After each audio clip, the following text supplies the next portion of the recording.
No sé si alguna vez habéis hecho el siguiente ejercicio y si no, os lo recomiendo. Alejaros lo máximo posible de las ciudades, iros a un lugar sin contaminación lumínica, fundamentalmente un campo, un bosque, y tumbaros por la noche boca arriba. Lo que vais a observar es un manto infinito de luces tintineantes. Estáis viendo una pequeña región de nuestro universo. Según los astrofísicos, en nuestra galaxia hay nada más y nada menos que 300.000 millones de estrellas. Y en la mínima región del universo que han logrado captar nuestros toscos telescopios, se calcula que hay nada menos que 300.000 millones de galaxias. Y en cada una de esas galaxias, 300.000 millones de estrellas. Es más, en los últimos años, los astrofísicos también han logrado captar una serie de planetas que no están ni demasiado cerca ni demasiado lejos de su estrella, es decir, están a la distancia adecuada para que surja agua y, por lo tanto, la vida. Yo estoy convencido que nuestro universo está repleto de vida, repleto de civilizaciones extraterrestres. Y eso, por no hablar de la existencia de universos paralelos, es decir, cosmos enteros que estarían a nuestro alrededor, pero que somos incapaces de tocar, de ver e incluso de captar porque existirían en otras regiones del espacio-tiempo. Teniendo en cuenta todo esto, ¿a quién le puede extrañar la existencia de ovnis, de contactos con el más allá, de apariciones fantasmales, de teleportaciones, de casualidades imposibles? Estamos en un mundo y en un universo absolutamente fantástico. Y estos asuntos son los que tocaremos cada semana en este programa, en Universo Misterio. Os aconsejo que nos acompañéis porque aprenderemos, seguro, todos de todos. Y en el programa de hoy nos vamos a centrar en el que yo considero que es el enigma de los enigmas, el fenómeno ovni. Comenzaremos con nuestro compañero Jesús Ortega, un magnífico periodista que nos traerá las últimas fotografías y filmaciones de ovnis que se han obtenido en el mundo, en este planeta, incluidas las filmaciones que han logrado varios cazas de combate F-18 del ejército de los Estados Unidos que estuvieron persiguiendo un ovni por las costas de California. Os aconsejo que no os perdáis estas filmaciones. Y también tendremos al protagonista de uno de los casos más extraordinarios de encuentros cercanos con ovnis que han tenido lugar en España en los últimos años. Él y 2 personas más observaron una serie de extraños objetos voladores no identificados y la persona que estará con nosotros muy probablemente estuvo en el interior de uno de estos ovnis. Y finalizaremos con el testimonio de un comandante de Iberia que se topó nada más y nada menos que con un ovni que se posicionó a 10 metros de la carlinga de su avión de pasajeros. Lo fascinante del caso es que este comandante llegó a idear un método de comunicación con este objeto volador no identificado y llegó a formularle aproximadamente 20 preguntas, entre otras si venían en son de paz, si provenían de nuestra galaxia, si estaban preocupados por el armamento nuclear que utilizamos y por las pruebas nucleares. Bueno, esto y mucho más en el programa de hoy, Universo Misterio. Os aconsejo que os quedéis con nosotros. Jesús, ¿cómo estás? ¿Qué tal, Miguel? Encantado. Jesús Ortega es redactor de la revista Año Cero y Enigmas y es director y presentador de un programa de radio que se emite en Radio Castilla-La Mancha todos los jueves a las 10 de la noche que se llama El Dragón Invisible. No debéis perderos este programa. Y Jesús todas las semanas nos traerá las últimas informaciones y noticias sobre este mundo nuestro del misterio. Y hoy, Jesús, vamos con el enigma de los enigmas, ovnis, y además ovnis y Pentágono. Resulta que el Pentágono tenía un proyecto secreto para investigar ovnis. Efectivamente, es algo que parece que sorprende al público, que parece que sorprende a los seguidores de este tipo de cuestiones, pero efectivamente los gobiernos, como bien sabes, se interesan por este tipo de enigmas y por este tipo de fenómenos. La noticia saltó a la palestra, salió el 21 de diciembre de 2017 en un reportaje en el que el New York Times, el periódico pues casi de cabecera, ¿no?, el que marca un poco la agenda informativa, nada menos, el New York Times. El New York Times informaba de que efectivamente, tal y como comentabas, el Pentágono, es decir, el Departamento de Defensa estadounidense, había tenido en activo desde 2007 hasta la actualidad que se sepa un departamento, un servicio, digamos, formado por diferentes funcionarios del Departamento de Defensa, investigando pues esos avistamientos extraños o que parece que no encuentran una explicación sencilla. De hecho, el proyecto en sí tenía un nombre concreto que era Programa de Identificación de Amenazas Aeroespaciales Avanzadas, y quizá esté ahí la clave, en la palabra avanzada. Es decir, ¿qué demonios estaba apareciendo en los cielos o estaba sobrevolando el cielo estadounidense, poniendo en peligro la seguridad nacional? Eso es lo que investigaba este departamento. Claro, además, fíjate, parece que tenían una oficina en el Pentágono, además en el 5º piso, anillo C, ahí tenían una oficina donde trabajaban varios oficiales de inteligencia, entre ellos el director de este proyecto, Luis Elizondo, que fue quien desveló al New York Times la existencia de este programa secreto, un programa además que entre esos años, entre 2007 y 2012, contó con un presupuesto nada desdeñable, ¿no? Un presupuesto de 22 millones de lo que serían los dólares, trasladado a los euros sería otra cantidad, pero un presupuesto nada desdeñable.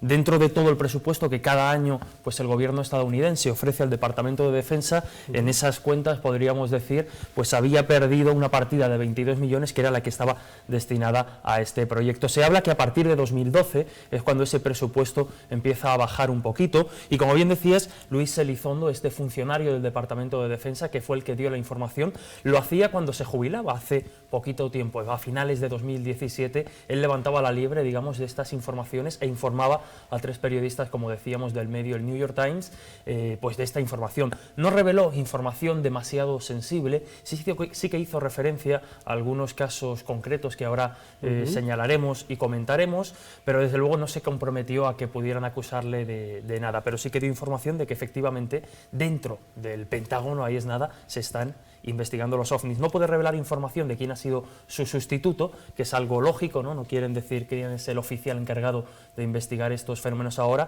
pero no solo investigaban filmaciones de ovnis o fotografías, también investigaban, y es lo curioso, las posibles repercusiones fisiológicas o físicas en los testigos de este tipo de avistamientos, testigos cercanos, lógicamente. Y además es curioso porque el principal impulsor de este proyecto es un senador del Partido Demócrata de los Estados Unidos, que es nada más y nada menos que el jefe del Partido Demócrata en el Senado de los Estados Unidos. Se llama Harry Reid, y los periodistas del New York Times se pusieron en contacto con él y le preguntaron: oiga, ¿es verdad que usted fue el impulsor de este proyecto? Y él dijo: sí, lo reconozco.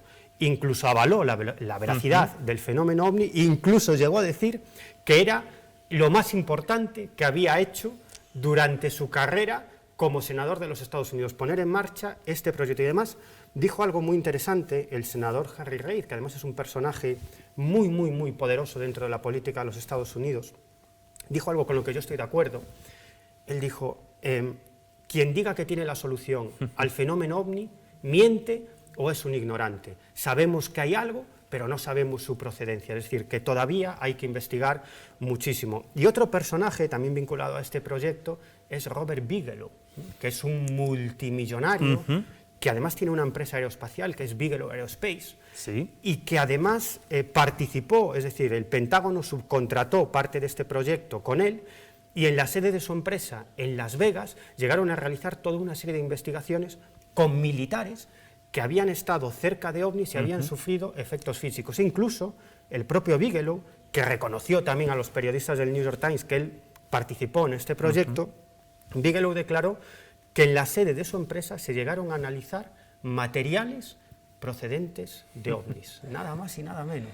Un testimonio, una declaración, un titular que desde luego da que pensar y da veracidad, da relevancia, ¿no? Da empaque, podríamos decir, a este fenómeno, a este enigma tan desprestigiado por muchas personas, y que sin embargo vemos que en Estados Unidos diferentes senadores, tú citabas a Harry Reid, pero nos encontramos a Daniel Inouye, también demócrata, a otro en este caso republicano que es Ted Stevens, todos ellos apoyaron en su momento la creación de este departamento del que estamos hablando.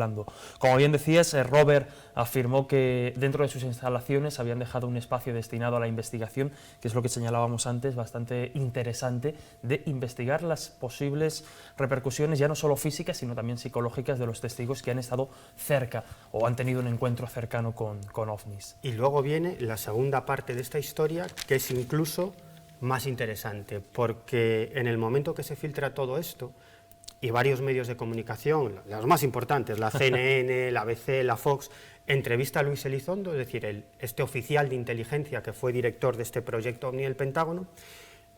Luis Elizondo cuenta una historia. Tú lo has dicho antes, él no puede revelar las investigaciones en las que ha estado implicado. Sin embargo, sí que dio información concreta sobre una. ¿Por qué? Porque ya había salido. Exacto. Cuéntanos esto. Un caso que tuvo lugar en 2004, curiosamente 3 años antes del inicio de este proyecto que estamos comentando, que como decíamos comienza en 2007, hubo un incidente que ocurrió, como digo, en 2004 en la costa suroeste de California.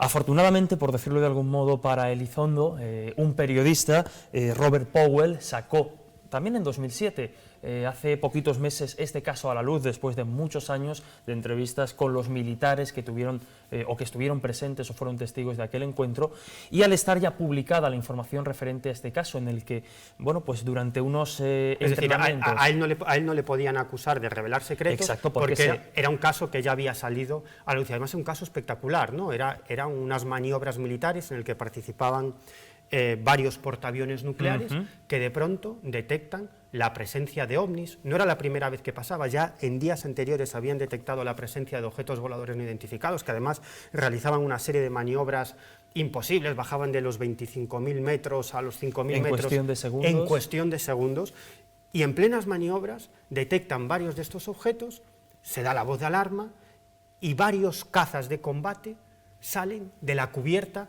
de algunos de estos portaaviones nucleares para perseguir estos objetos voladores no identificados. ¿Y qué es lo que pasa?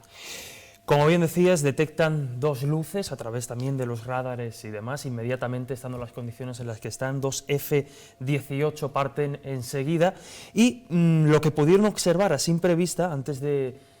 un dato muy curioso que sé que es el que más llama la atención, fueron, pues efectivamente confirmaron la presencia de esos objetos que estaban avistando, pero lo que muchas veces se echa en falta en este tipo de avistamientos, aquí parece que se pudo captar, porque pegado a ese avión, lógicamente, hay una cámara infrarroja que captó toda la secuencia y podemos ver, pues en cierto modo, algunas de esas maniobras pues casi imposibles para la tecnología conocida, que como digo, quedaron registradas en esa cámara de los F-18. Y además es muy curioso porque cuando sale toda esta información, uno de esos pilotos, ya retirado, David Fravor, decide dar la cara y dice, oye, yo era uno de esos pilotos que persiguió a estos objetos voladores no identificados. Además, él describió a un ovni que tuvo muy cerca, incluso a menos de 100 metros, que pudo filmar con la cámara de su caza y pudo observar, lo describe de una manera muy curiosa, ¿no? Decía que era como una especie de caramelo, era un avión sin alas, de aspecto achatado, y que realizaba una serie de maniobras absolutamente imposibles. De hecho, el propio Fravor llegó a decir que desde su punto de vista ese objeto no era de este mundo. No era de este mundo. Y si te parece, Jesús, yo creo que lo mejor es que veamos esas filmaciones. Desde luego. Vamos a ver la primera de esas filmaciones, en la que, bueno, incluso se escucha la conversación de varios pilotos de estos cazas de combate que llegan a decir algo así como, yo quiero pilotar uno de esos aparatos. Vamos a ver y a escuchar este vídeo, esta filmación absolutamente extraordinaria. Dude, there's a fucking drone, bro. There's a whole fleet of them. Look on the ASA. Oh my gosh. They're all going against the wind. The wind's 120 knots from the west. Look at that thing, dude.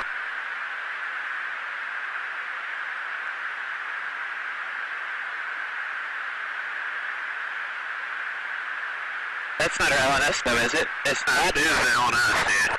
Well, if there's like... Look at that thing. It's rotating. Esa es una de las filmaciones, pero todavía hay otra, incluso creo que mucho más interesante, porque se puede ver cómo desaparece ese objeto volador no identificado. Vamos a verla.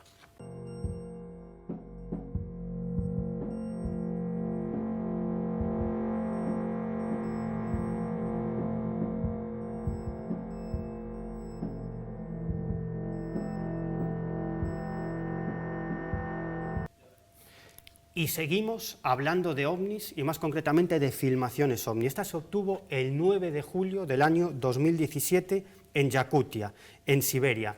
Es una filmación absolutamente espectacular. Se observa un objeto volador de una forma muy extraña que parece desprender humo, está sobre unas casas y lo más fascinante es que en un momento determinado parece que en el cielo se abre una puerta dimensional y ese objeto se cuela por allí y desaparece completamente cuando esa puerta se cierra. Pero mejor que describirlo yo, mejor opinad vosotros y vamos a ver esta filmación.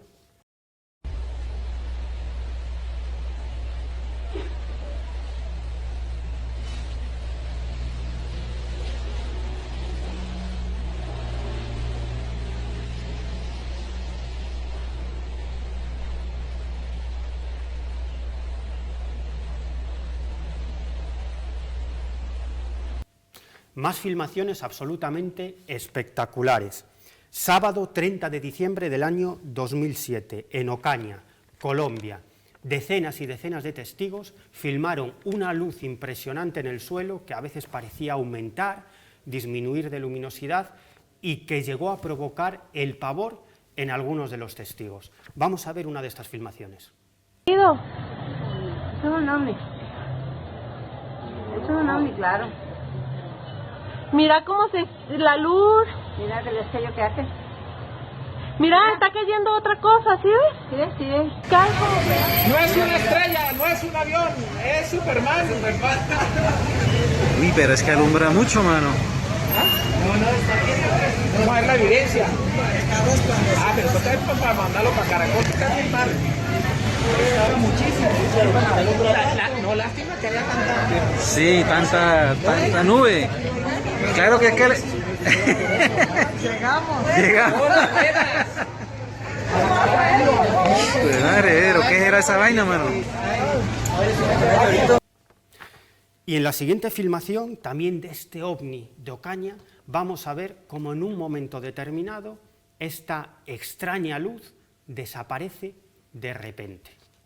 Y el humero que está botando no era dañino. Quieto, papi, quieto. Vamos. Al Señor, pedirle perdón a Dios por todas las cosas. Bota canela, venga, Alfredo, ya. Ay, mire cómo bota, de eso bota. ¿Eso es un avión o algo? No, nada, Sí, se apagó. se apagó. No, marico, algo rarísimo, weón. Y acabamos con una fotografía también tremenda, espectacular, llamativa, y un personaje, Nick Pope. Cuéntanos. Nick Pope, un personaje pues reconocido con cierto renombre en el ámbito de la ufología debido a que dirigía un departamento del Ministerio de Defensa británico precisamente destinado a la investigación del fenómeno OVNI, contaba hace no mucho que cuando aceptó el cargo y se dirigió a su despacho pues para empezar con las gestiones, empezar a trabajar en este apasionante asunto, se encontró con una imagen a tamaño póster que llamó muchísimo su atención. En la imagen aparecía un ovni de aspecto romboidal, asombroso, que si lo vieran muchos de nuestros telespectadores seguramente pensarían que es una película, pero lo llamativo, estamos viendo ahora. efectivamente, pues que se sorprendan con esta imagen porque fue tomada el 4 de agosto de 1990 a eso de las 4 de la tarde. Como pueden ver los telespectadores en la imagen, es algo impactante, una imagen que llegó a un periódico local, fue el primero en recibir las imágenes, y lo que se produjo a continuación es casi otra escena de película, que se imaginen casi a los hombres de negro, es decir, a gente del Ministerio de Defensa británico interesado en esas imágenes, que va a pedir los negativos al periódico para investigarlas, para analizarlas, y a la conclusión que llegaron después de investigaciones sesudas fue que en aquellas imágenes no había truco. Por tanto, ¿qué demonios es lo que aparece en la imagen que podemos ver en pantalla? Además es curioso porque Nick Pope declara que mantuvo conversación con altos mandos militares y le dijeron lo siguiente: sabemos que ese objeto no es nuestro, tampoco son los rusos, lo sabemos, tampoco son los americanos, lo sabemos, por lo tanto, solo nos queda una posibilidad, es decir, que este aparato, sea lo que sea, no es de aquí. En la imagen se observa este objeto de aspecto más o menos romboidal y al lado lo que parece un avión o un caza militar. Seguiremos hablando sobre Nick Pope porque es un personaje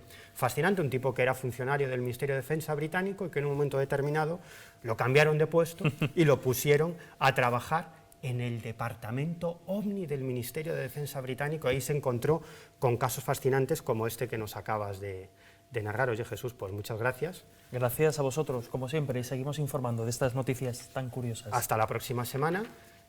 y vosotros quedaros aquí en Universo Misterio porque todavía nos queda muchísimo programa y muchísimas sorpresas.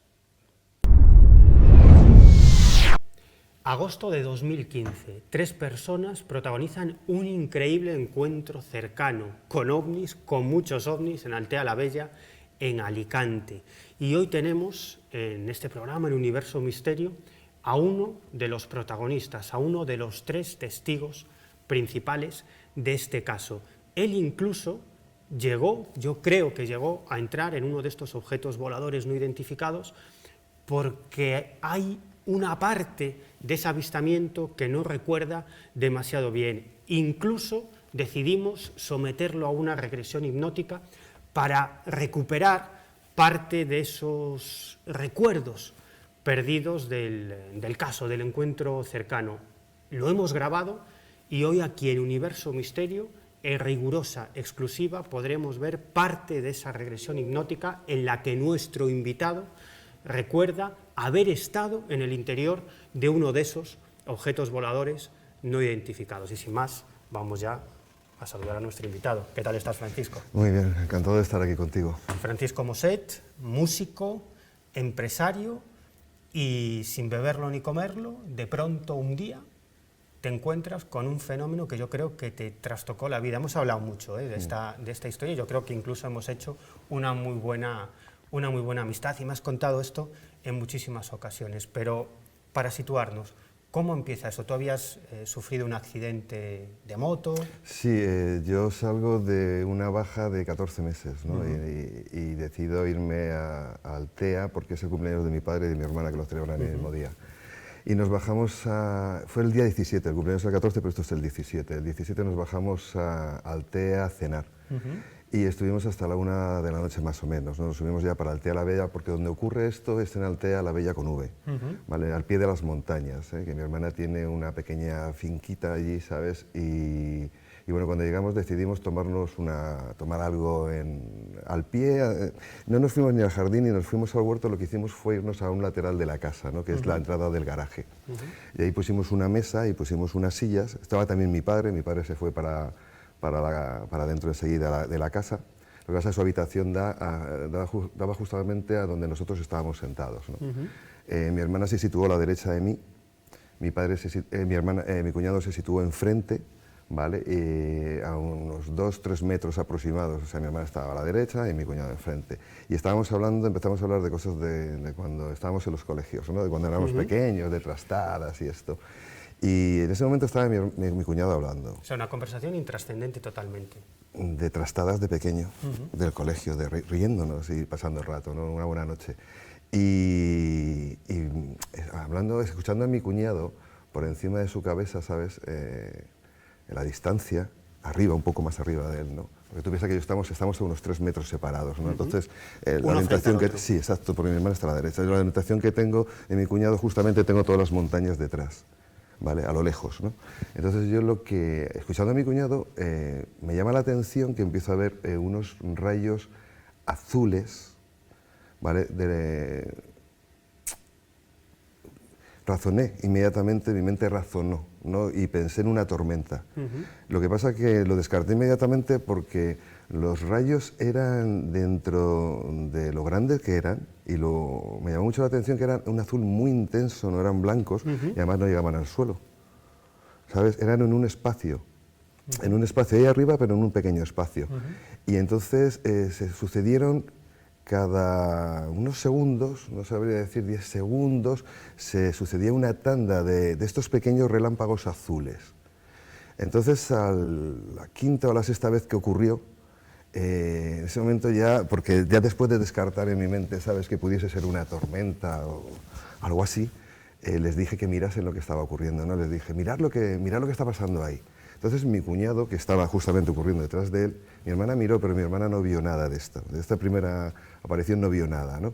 Porque no la dio tiempo, porque ella lo buscó. Pero mi cuñado, según miró para atrás, él lo vio unos rayos azules. Entonces cogió la silla para girarse, porque estábamos sentados en unas sillas, para girarse, y en ese momento yo lo que vi fue que apareció entre esos rayos azules, entre otra descarga de rayos azules, apareció una nave gigantesca, una nave enorme, No platillo volante, ¿vale? Más como... a mí me recordó al Halcón Milenario. Después, con el tiempo que lo he pensado, ¿sabes? Me ha recordado esa nave de la Guerra de las Galaxias. O sea, una nave impresionante, sí, enorme. Sí, el tamaño podría ser como... A mí me pareció un tamaño como el Santiago Bernabéu, como un estadio de fútbol, ¿eh? Porque además yo, de momento, la veo de frente, ¿sabes? Veo además sus rayos, me fijo en sus formas, ¿vale? No tiene protuberancias, o sea, es como si fuese, no un plato, sino como una fuente, ¿sabes? Pero sin la parte de atrás, sin tan fuente. Muy interesante. Y lo que hace es que, según está girando mi cuñado, según está apareciendo, mi hermana está buscando, acelera. ¿Vale? No sé cuántos segundos la tuve en mi visión, ¿sabes? No creo que llegase a un minuto, o a lo mejor llegó, pero no mucho más, no más. Y en ese momento aceleró y desapareció. A mí me dio tiempo verla, por eso sé que puede ser como de un tamaño enorme, ¿sabes? Porque pasó por encima de mi cabeza. A una altura considerable, ¿vale? Pero por encima de mi cabeza. Esto es tan solo el principio de esta historia, porque después de este avistamiento, de esta nave extraordinaria, Francisco, su hermana, su cuñado se quedan hablando, os quedáis hablando sobre lo que acaba de ocurrir, y a partir de ahí viene la segunda parte, que es todavía más increíble. ¿Qué pasa? Sí, porque estuvimos hablando, pero tampoco estuvimos hablando 5 o 10 minutos de lo que... Porque mi hermana no lo vio, mi cuñado lo vio de refilón y yo fui el único que lo vio. Entonces tampoco, ¿sabes? Tampoco le prestamos demasiada, no nos recreamos mucho en ello, ¿no? Y seguimos contando historias de... Cambiamos de tema y seguimos contando historias. Es decir, que tampoco le disteis una importancia excesiva. No, ninguna. O sea, habíamos visto algo, mi hermano no había visto nada, mi cuñado. Y entonces, aproximadamente a los 20 minutos, yo empecé a sentir algo. ¿Vale? Y miré, justamente mi hermana, ya te digo que estaba a la derecha, miré para arriba de mi hermana que hay como un terraplén y hay un olivo encima. Y miré por encima del olivo y todo.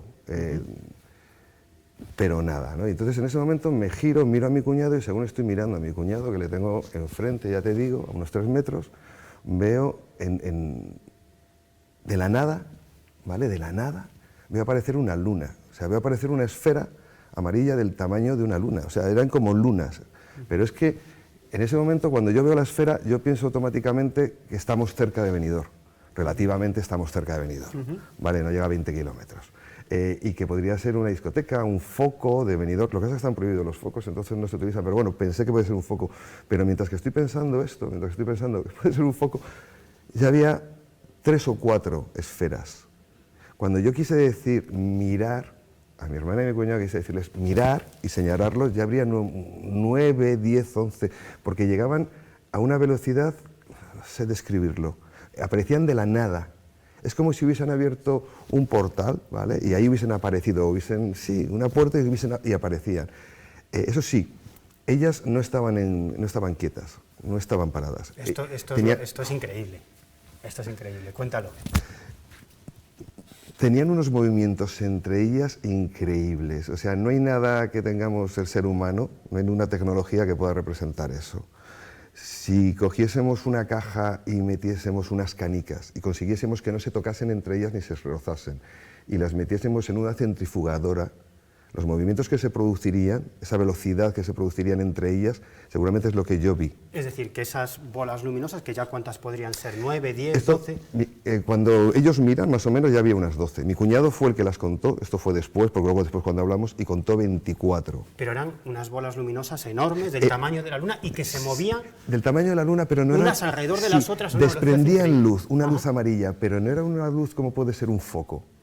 ¿Sabes? No molestaba, no era una luz que molestase, era una luz potente, era como si fuese la luna. Y no estaban quietas, sino que se movían a velocidades extraordinarias, unas alrededor de las otras, y no impactaban, nunca chocaban. Aparte, estaban todas, se relacionaban entre dos.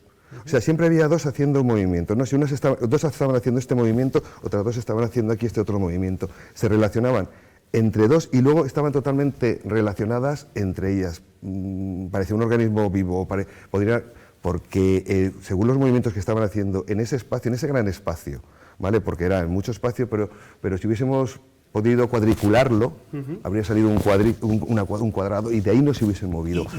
¿Y durante cuánto tiempo estuvisteis viendo eso? Ahí está lo que ocurre, ahí está una de las cosas que yo también por eso quise hacer la regresión luego después, ¿no?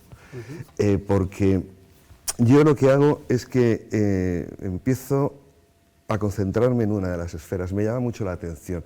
Ya estoy viendo los movimientos, llevo un rato viendo los movimientos que están haciendo tan increíbles. Tengo muy claro que eso no es humano, o sea, desde el primer momento, igual que la otra nave, ¿sabes?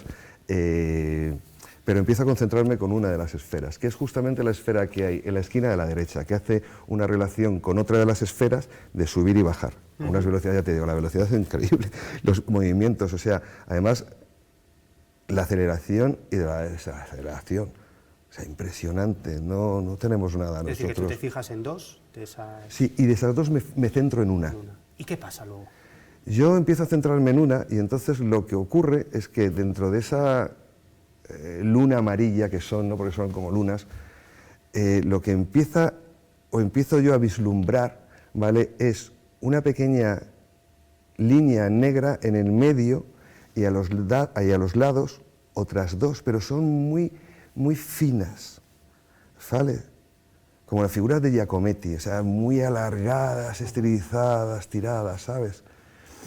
Y lo que me ocurre es que a continuación... Esto es lo interesante. Yo entro en una caja de zapatos. Yo es como si me pusiesen unos anteojos, pero que fuese una caja, ¿vale? Y por el lado menos ancho, por el lado estrecho, me la pusiesen delante de los ojos. Entonces yo tengo la sensación, bueno, no tengo la sensación, yo lo que veo es como las películas de Alfred Hitchcock, de esas películas que la cámara está en el mismo sitio situada y se está alejando la escena, el pasillo, la puerta que hay al fondo, es decir, y se vale... que tú te estás alejando de la escena, tú te estás alejando de esas bolas luminosas, aparentemente, desde una posición elevada. Eso es cuando yo veo eso, lo que me doy cuenta, ¿vale? Es que yo estoy en una posición, sí, yo lo estoy viendo desde muy lejos porque lo que viene a continuación... Es decir, que tú ya no estás ahí, aparentemente tú ya no estás ahí, estás en otro sitio, estás viendo esa escena, pero desde un lugar alejado. Yo veo las montañas desde arriba y desde muy lejos. Eso es lo que tú recuerdas. Recuerdo perfectamente eso. Y recuerdo perfectamente que veo caer en las montañas, además esto es curioso porque veo caer en las montañas unos pequeños rayos, ¿no? Yo veo como 6 rayitos pequeñitos, pero de este tamaño. Lo siguiente que realmente ya... Porque todo esto ocurre con una luz intensa pero no cegadora. Yo sigo diciendo que la luz no es cegadora. Cuando yo estoy con esa caja de zapatos mirando y se está alargando todo, hay una luz cegadora, pero no es cegadora. Puedo ver perfectamente, ¿sabes? Pero noto la intensidad de la luz. Es decir, que tú ves la situación, ves la escena desde un lugar elevado, cambiado, aparentemente, y de pronto vuelves a estar otra vez allí. Y de pronto, después de ver los rayos, porque esto es muy significativo, después de ver los pequeños rayos cayendo a lo lejos en la montaña, pero muy lejos, ¿vale? Yo lo siguiente, cuando vuelvo a ser consciente otra vez de las esferas, ¿vale? Porque yo en ese momento ya he dejado de ver a las esferas, cuando vuelvo a estar otra vez sentado allí, lo que veo son las esferas que siguen haciendo ese movimiento y de repente totalmente sincronizadas,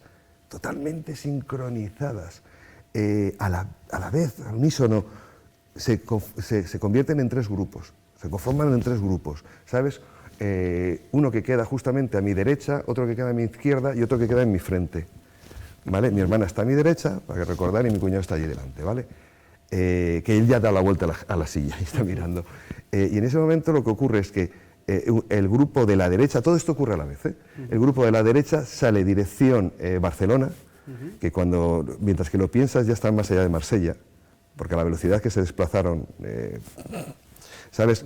Sí, los otros cruzaron hacia el centro de España, ¿vale? Las otras 8 esferas, y las otras esferas que quedaban pasaron por encima de nosotros en dirección al mar, adentro del mar. Es decir, que ahí termina todo, pero de pronto tú hablas con tu hermano, con tu hermana, con tu cuñado, y descubres algo, que hay una parte de ese avistamiento que tú no has vivido, porque aparentemente no estabas allí. ¿Qué es lo que vieron tu hermana y tu cuñado? Y tú no viste. Es que además ahí está claro, porque yo cuando las esferas desaparecen, mi cuñado está petrificado delante de mí.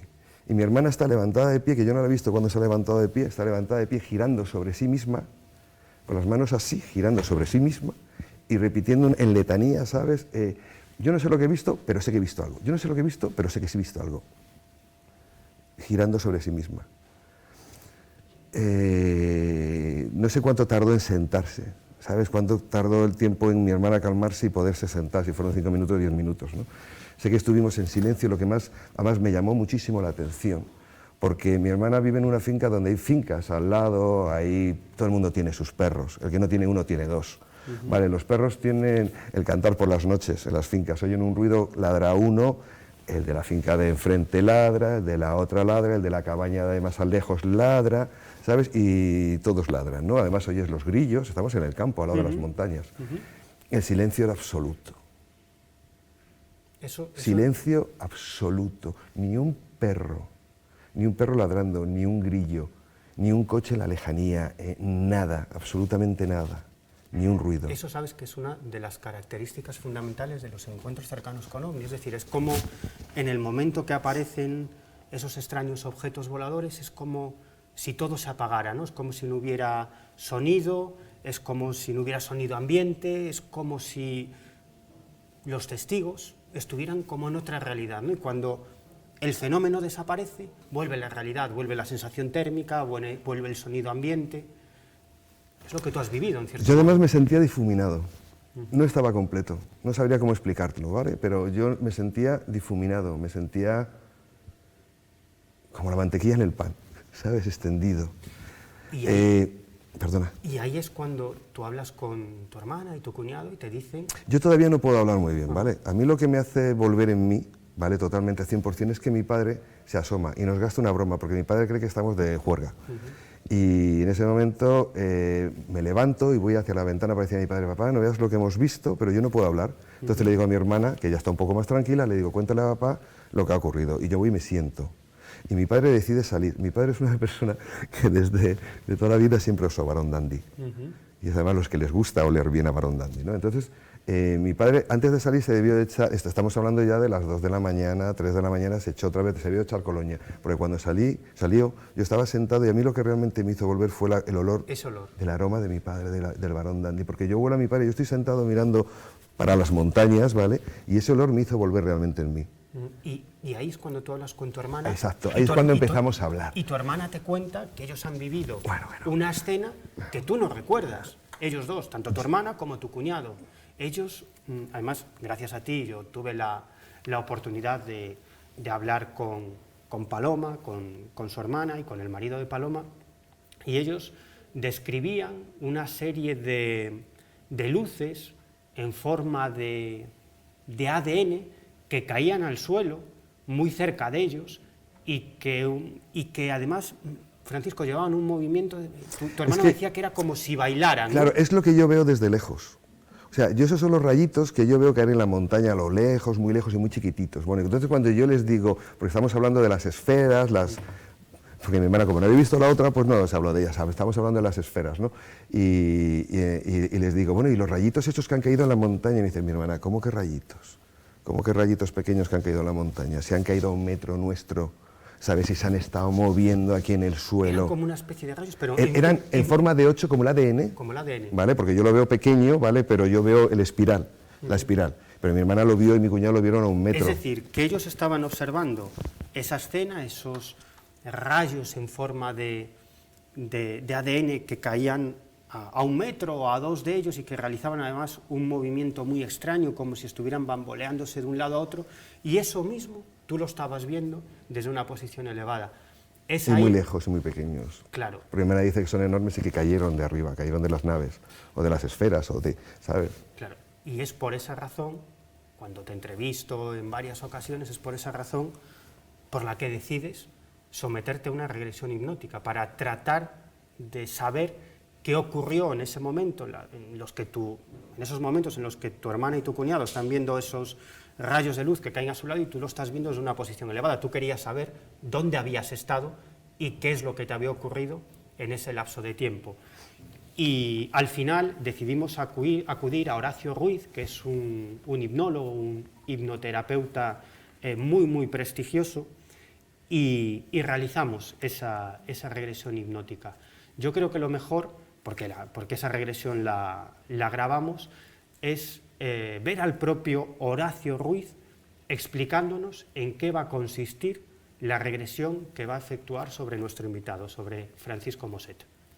Bueno, es un ejercicio de hipnosis, un ejercicio que produce un efecto de profundización muy grande y lo utilizo cuando quiero asegurarme que la persona va a entrar en un trance profundo, hago el ejercicio. Y luego lo traigo al sillón y es cuando paso a la fase de profundización. Rotación braquial psicodinámica, mucho movimiento, etc. Yo estoy sugestionando constantemente, tú vas haciendo el ejercicio, se provoca una hiperventilación, una gran cantidad de sangre que fluye con mucho más oxígeno por la hiperventilación al cerebro y hace que el cerebro se active mucho más. Bueno, y después de esta explicación comienza la regresión. Vamos a ver cómo empieza ese proceso de regresión hipnótica que Horacio Ruiz le efectuó a nuestro invitado, a Francisco Moset. Voy a pedirte que ahora, tranquilamente, cuentes mentalmente, como si escucharas el eco de tu propia voz. Quiero que cuentes mentalmente del 10 al 0. Cada vez que cuentas un número en forma descendente, lo haces en el momento de exhalar un número descendente y observarás que las dos manos se van atrayendo la una hacia la otra, como atraídas por un potente imán, número a número. Exhalar y lentamente, sin que tú tengas que hacer esfuerzo, por propia inercia, las dos manos, contar, exhalar y las manos se van acercando. Y Horacio trató de llevar a nuestro invitado, a Francisco, al momento exacto en el que comienza esa extraordinaria experiencia, ese encuentro cercano con ovnis, y Francisco recuerda en ese proceso de regresión hipnótica el momento en el que observa esas bolas luminosas moviéndose delante de él y también de su hermana y de su cuñado. Vamos a verlo. ¡Ay, va! ¿Ya están? ¡Uf! ¡Mirad! ¡Uf! ¡Oh! ¡Oh! ¡Oh! Son esferas. ¿Esferas? ¿Qué hacen? ¿Se mueven? Joder. No paran. ¡Qué velocidad! ¡Ah! ¿Cómo se...? ¡Ah! ¡Ah! ¿Tu hermana lo está viendo? ¡Oh! ¡Oh! ¡Oh! Sí. ¿Tu cuñado? Sí. ¿Y qué hacéis? Flipar. Y en un momento determinado, en ese proceso de regresión hipnótica, Francisco se ve en el interior de una estancia muy luminosa, pero que no hacía daño a la vista, y recuerda que a su lado, en esa estancia, hay unos seres que describe como oscuros, muy finitos, muy delgaditos, al tiempo que él siente una extraña vibración en todo su cuerpo. Vamos a verlo. Uy, qué finitos. ¿Qué estás viendo? Uy, vibro. ¿Estás vibrando? Sí. Eres pura vibración. Mi cuerpo. Vive la vibración. Sigue vibrando. Vete hasta el final. Oh. Oh. Hay dos. ¿Dos qué? No sé. Vive. ¿Quién vive? Los fideos. Qué finitos. ¿Son fideos? Oscuros. Finitos, son muy finitos. Y Francisco recuerda que le duele el estómago, le duele mucho, mucho el estómago. Y esos seres oscuros y delgados que no puede apreciar con toda la claridad que le gustaría, le dicen que no se preocupe, que todo está bien. ¿Qué le pasa a tu estómago? Duele. ¿Qué provoca ese dolor?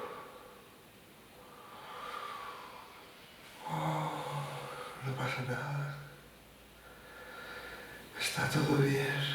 ¿A quién le dices eso? Me lo dice. ¿Quién te lo dice? ¿Los dos? ¿Tu hermana y tu cuñado te dicen eso? No. ¿Quién te dice entonces? ¿Hay dos seres ahí? No les veo. ¿Pero sabes que hay dos seres? Sí. y te dicen que todo va bien,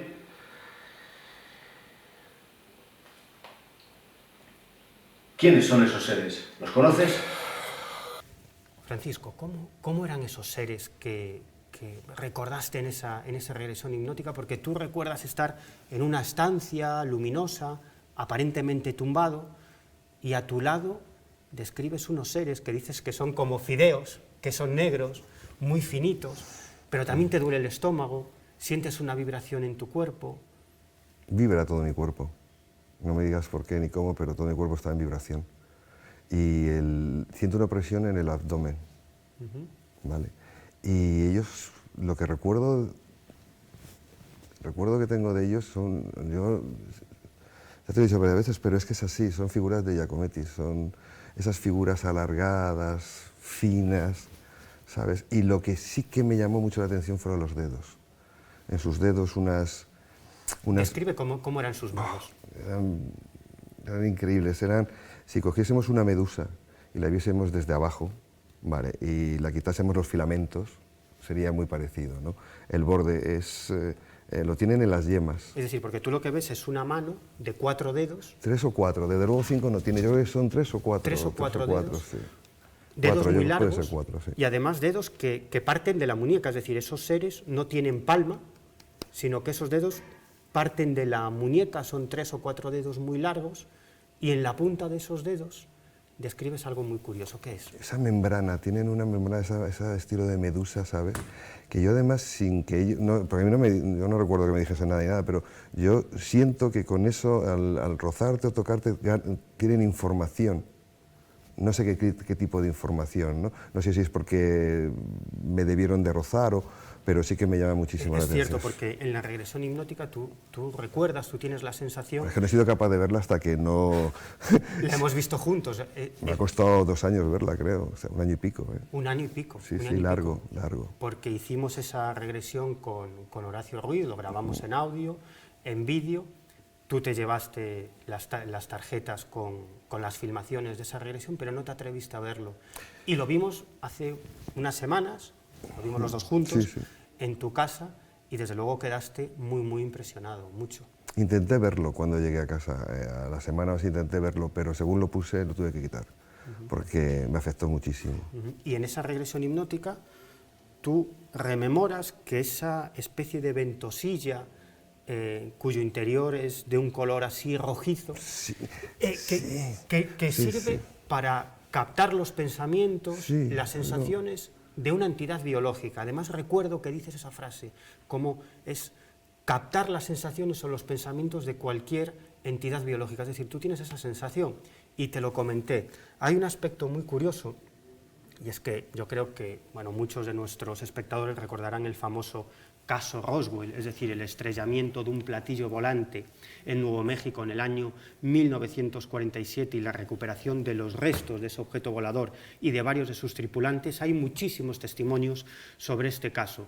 Pues curiosamente, varias personas, médicos y enfermeras que tuvieron la oportunidad de observar los cuerpos de esos supuestos extraterrestres, es decir, seres además muy delgados, con una cabeza muy grande, con unas manos muy similares a las que describe nuestro invitado, Francisco Moset, pero lo más curioso de todo es que describen exactamente lo mismo, es decir, esa especie de ventosillas de un color rojizo en las puntas de sus dedos, ¿no? Es decir, que las personas que tuvieron la oportunidad de observar a los extraterrestres, a los presuntos extraterrestres recuperados en ese platillo volante estrellado en Roswell, en Nuevo México, describen exactamente lo mismo, esa ventosa y ese color rojizo dentro.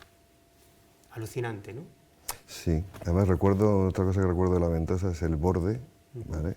Muy finito, el borde es de color azul, muy brillante también.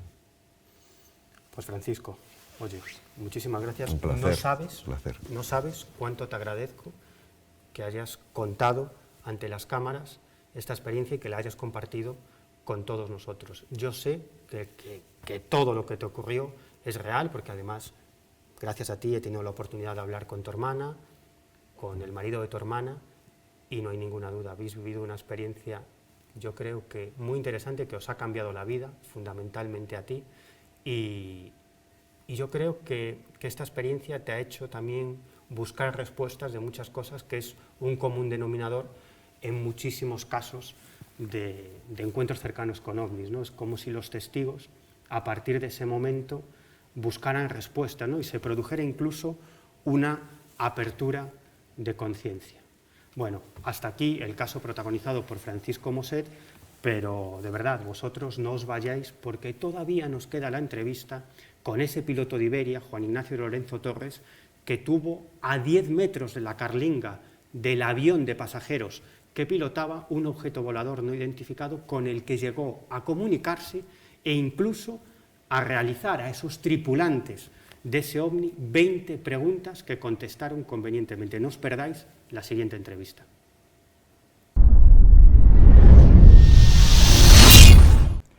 Juan Ignacio Lorenzo Torres, muchísimas gracias por recibirnos en tu casa y por contarnos esta experiencia que yo creo que va a sorprender a muchos.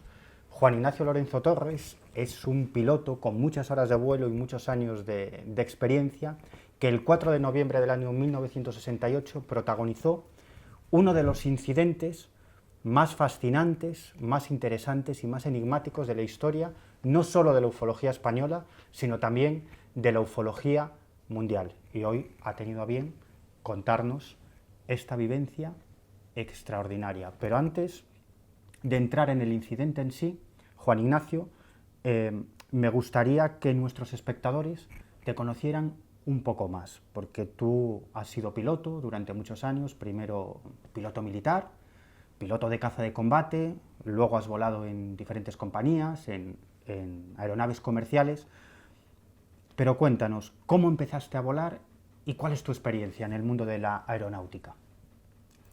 Bueno, yo empecé a volar con 15 años, en vuelo sin motor.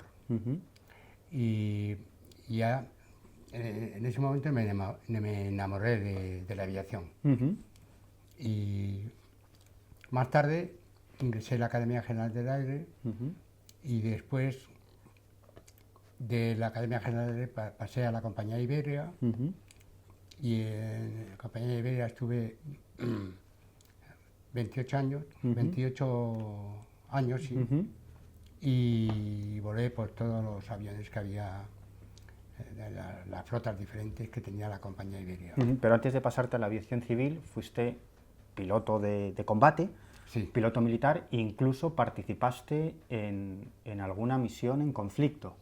Sí, en el Ayun, en el Sáhara. Y entonces pues, ahí estuve destinado 2 años y justo estando destinado en el Sáhara fue cuando decidí pasarme a Iberia. Pasé las pruebas y empecé a volar y así hasta los 28 años que estuve en la compañía. Y luego incluso ocupaste puestos de responsabilidad, una vez que dejaste de volar, ocupaste puestos de responsabilidad. No, estuve en compañías aéreas de director de operaciones. Eso te iba a decir. Hasta los 71 años. O sea que prácticamente yo me jubilé con 71 años. Fíjate. Y entonces pues... Director de operaciones, nada menos. Director de operaciones, sí. Y este incidente, este avistamiento del que vamos a hablar, como decía anteriormente, es uno de los casos, yo creo que más interesantes, como decía antes, no solamente de la ufología española, sino también de la historia de los ovnis a nivel mundial. Ocurrió el 4 de noviembre de 1968, si no me equivoco, tú hacías un vuelo Londres-Alicante, tú eras el comandante, el primer piloto de un vuelo de la compañía Iberia, ibas a los mandos de un Caravelle. ¿Y qué es lo que pasó? Bueno, pues entonces, cuando entramos en el control de Barcelona, la aerovía Bravo 31, yo ordené al sobrecargo que sirviera la cena. Nos trajeron las bandejas y cuando ya íbamos a empezar a cenar, porque no llegábamos ni a empezar a cenar, pues el control de Barcelona nos dijo: Iberia 249, íbamos a nivel 310, 31.000 pies. Descienda a nivel 280, A 28.000 pies. 28.000 pies. Y entonces, justo al bajar, al coger, pillamos turbulencia. Y dijo, vaya, ya nos han fastidiado la cena. Y entonces había un British Caledonia y yo pensaba que era que nos habían bajado por ese tráfico. Claro. Porque cuando tienes un tráfico en dirección opuesta, te suben o te bajan y solamente te dejan recuperar tu nivel inicial si te avistas tú con el tráfico y el tráfico contigo, el tráfico opuesto. Y entonces a Juan Celtrán, que era el segundo piloto, le dije yo, oye, avista un poco la vigilancia, a ver si vemos el British Caledonia, el avión inglés. Y dijo, lo tengo a la vista. Se lo digo a Barcelona, y dice, no, un momento. Y evidentemente no me equivoqué, porque de repente vimos una luz inmensa, que parecía un ojo humano, parecía algo vivo, y que tenía como unas venas y tal. Y después tenía en los laterales dos círculos que se desplazaban al unísono con el ojo humano, que digo yo. Pero ese objeto se os echa encima en nada, en décimas de segundo. Bueno, tanto fue así que venía a rumbo de colisión y los dos pilotos que iban atrás y el mecánico que iba al lateral a la derecha, tiramos las bandejas, porque pasamos miedo físico. Es que hay que imaginarse eso, a 28.000 pies Bueno, pues observáis un objeto extraño y se os echa encima en rumbo de colisión. Bueno, pues entonces lo paradójico de esta situación es que esta luz que venía a rumbo de colisión de repente se paró, aproximadamente a unos 10 metros. ¿A unos 10 metros? Estuvimos a la vista de él como unos 10 metros. ¿De la carlinga? De la cabina nuestra. Sí, sí. Tanto es así que nos reflejaba luz el cuerpo nuestro, o sea, 10 metros. 8 metros, tal. Aproximadamente 10 metros. Y de repente se paró, desaceleró y empezó a mantener la distancia. Que eso no hay cristiano ni madre que lo entienda, ni en el año que estamos hablando, ni en la actualidad.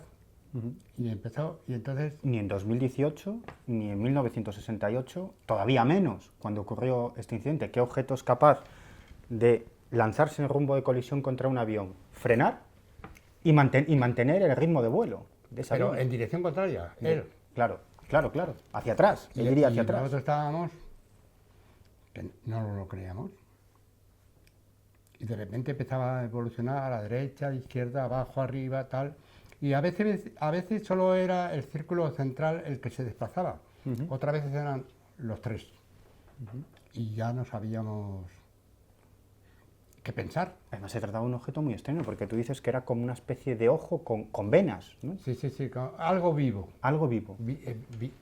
Vibraba. Quizás latía, como un corazón. Esa es la palabra. Y bueno, ya te he dicho que tiramos las bandejas. Y ya cuando de repente se acercaba otra vez a nosotros, pues a mí se me ocurrió establecer un código muy sencillo, encender las luces de taxiway y de landing, que son muy potentes, las encendí una vez, las apagué, digo, eso significa sí. Las encendí 2 veces, y las apagué 2 veces, y digo, esto significa no. Es decir, que tú intentaste una comunicación con ese objeto, con los tripulantes de ese objeto, ¿no? Es decir, Claro. tú les mostraste un código de comunicación. Yo... En inglés, me imagino, ¿no? Hablando en inglés. No, se me ocurrió establecer un código para comunicarme con esa luz, porque yo veía que aquello era algo viviente. O sea, que si se encendía y se apagaba una vez, digamos, era sí, y 2 veces significaba no. Entonces empecé a interpelar a aquel ovni. ¿A través de la radio? A través de las luces. De las luces, vale. Las encendía, le preguntaba, ¿soy de esta galaxia? ¿No? Y me decían, no. Se encendían una vez y otra vez, o sea, 2 veces, no. ¿sois, vienes en plan de amigos? Sí, tal. Así como 20 preguntas. 20 preguntas. ¿Y te contestaban realmente? A mí me decían sí o no a todo lo que le preguntaba. Siguiendo tu código. Y es más, yo lo hablaba... Siguiendo el código que previamente les habías indicado. Sí. Sí una vez, no, encenderse y apagarse 2 veces. Y entonces yo empecé a hablarles en castellano y en inglés. Y no me contestaba nadie. Solamente me respondían con las luces. Y entonces estuvo un momento próximo a nosotros y yo mantuve las luces, en vez de encenderlas, apagarlas, las encendí a ver si veía algo yo. Y entonces el objeto extraño identificado se desplazó hacia Palma a una velocidad y desapareció. Bueno. Pues entonces una pregunta, Juan Ignacio. ¿Qué le preguntaste? Aparte si eran de nuestra galaxia, creo que le preguntaste también si venían en son de paz, ¿no? Te dijeron que sí. Que si eran de este gas me dijeron que no. Si les preocupaba cómo manejábamos la energía, y nos dijeron que sí. Por ejemplo, yo se lo dije en castellano, le dije la energía OVNI. Digo nuclear. Por lo de Hiroshima y toda esa cosa. Dijeron que sí y tal. ¿Que les preocupaba? Sí, que les preocupaba muchísimo, que sí. Bueno, no me dijeron muchísimo, sino. Y entonces, al mantener yo la luz y tal, desapareció. Bueno. Y a todo esto, yo me comuniqué con el control de Barcelona. Digo, Barcelona, ¿tiene usted...? Bueno, le conté lo que estaba viendo, lo que estaba pasando. Pues tú bien sabes que todo lo que se habla en un avión queda registrado, ¿no? Y nos dijeron que había un borro en pruebas, que había eso y que la distancia que estábamos era de la Bravo 31 era tal y que pasáramos con Barcelona, con Barcelona Control. Y de ahí ya nos pasaron a Valencia, después en Sagunto ya nos autorizaron a tomar tierra en Alicante. Es decir, que tú llegaste a comunicarte, digamos, con varios centros de control de diferentes aeropuertos, incluso con radares militares, ¿no? Yo estuve hablando con EVAs, que son las estaciones de vigilancia aérea. Los radares militares, digamos. Sí, los EVAs. Los EVAs. Y entonces le dije que... Hablaste con controladores aéreos con Aitana, militares. Bolero, Matador, Constantina, con todos los EVAs. Incluso con todos los EVAs que estaban en tu zona de vuelo. Y entonces incluso yo en el canal de emergencia, en 121.5, dije, para vuestra información, he visto un objeto tal, y le reporté lo que estaba viendo tal.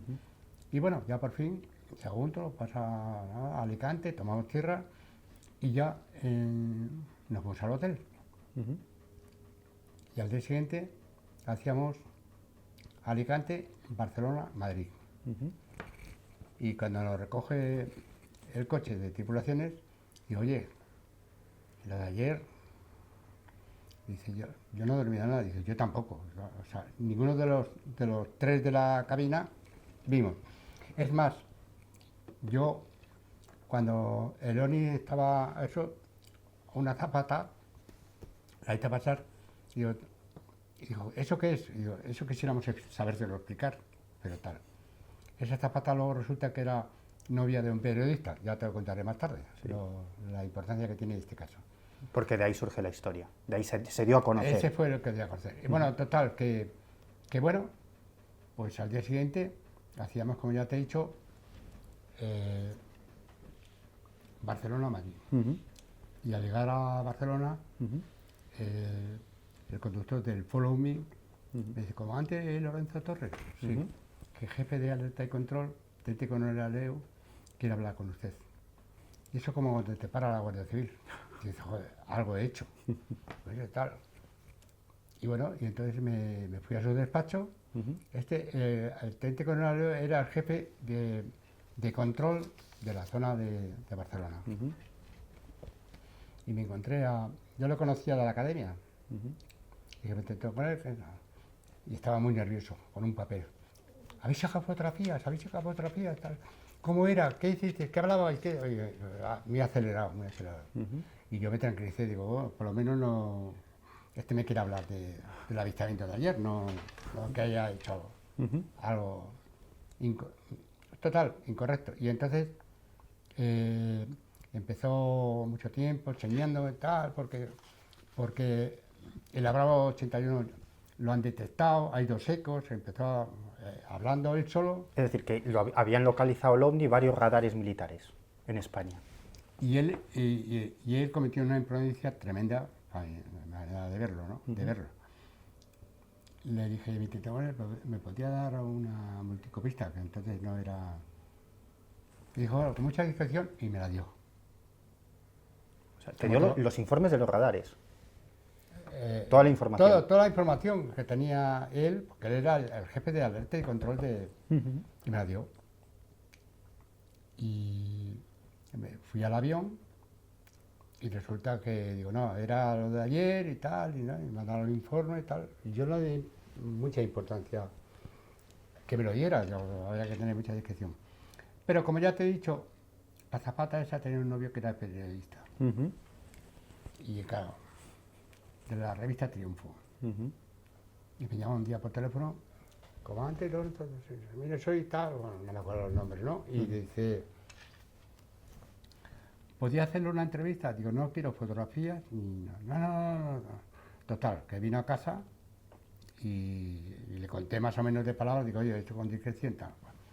Los periodistas son como son, ¿qué te voy a contar a ti, no? Y entonces resulta que ya salió, y entonces ya el MOA tomó cartas. El Mando Operativo Aéreo. Mando Operativo. Tú tuviste ese expediente, ese documento en el que estaba toda la información sobre la detección en el radar, porque no era un ovni, porque al final resulta... 5 años. 5 años tuviste en tu poder. En mi casa. Esa documentación que demostraba que los radares militares españoles habían captado no un ovni, sino 3 ecos no identificados que, según se reflejaba en ese informe, habían desaparecido en diferentes todo eso direcciones. aparecía en ese informe. Entonces, estando yo en mi casa, me llamó el portero de don Juan Ignacio, que hay un teniente coronel jurídico y un otro teniente coronel tal, que quieren hablar con usted. Yo pensé que era por otro motivo. Claro, subieron y me dijeron, buenos días, tal, buenos días, usted me dirá, tal. Y dice, ¿usted tuvo un avistamiento el día del 4 de noviembre de 1968? Digo, sí. Pues ese informe es nuestro, dénoslo. Aquí está. Pues eso que te agradecemos, Juan Ignacio, que nos lo hayas Y contado. esto es todo lo que puedo contar. Juan Ignacio, muchas gracias a vosotros por contarnos esta experiencia. Hasta la próxima. Por supuesto, el Ejército del Aire realizó una investigación sobre la experiencia del comandante Juan Ignacio Lorenzo Torres y el resultado fue un expediente que el Ejército del Aire desclasificó hace algunos años y que podéis ver aquí. Este es el expediente que realizó el Ejército del Aire sobre el avistamiento protagonizado por el comandante Juan Ignacio Lorenzo Torres. Por supuesto, está convenientemente mutilado, porque aquí no está toda la información y parte de las conversaciones que mantuvo Juan Ignacio Lorenzo Torres con la torre de control son todavía secretas. Y hasta aquí el programa de hoy de Universo Misterio. Ojalá decidáis acompañarnos el próximo jueves en la sintonía de Pride Channel de 11 a 12 de la noche. A todos os deseo de corazón paz y salud.